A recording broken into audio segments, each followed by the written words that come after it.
Welcome to Chillin' 101. We hope this video helps.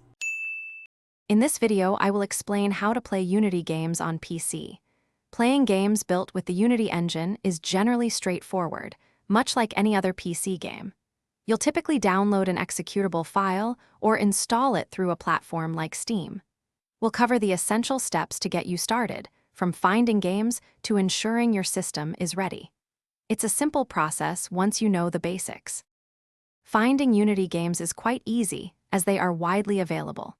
Major platforms like Steam, Epic Games Store, and GOG host thousands of titles.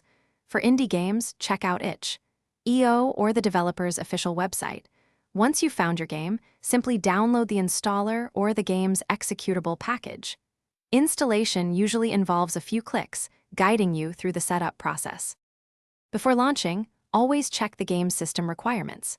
Most Unity games need a modern CPU, a dedicated graphics card with at least 2 GB of RAM, and 8 GB of RAM for smooth play. If you encounter issues, ensure your graphics drivers are updated.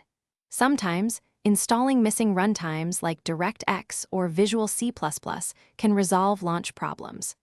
A quick online search for error codes often provides solutions. Once installed, launch your Unity game by double-clicking its icon or through your game library. If performance isn't ideal, head into the game's settings.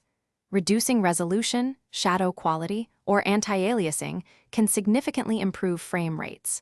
Closing unnecessary background applications also frees up valuable CPU and RAM.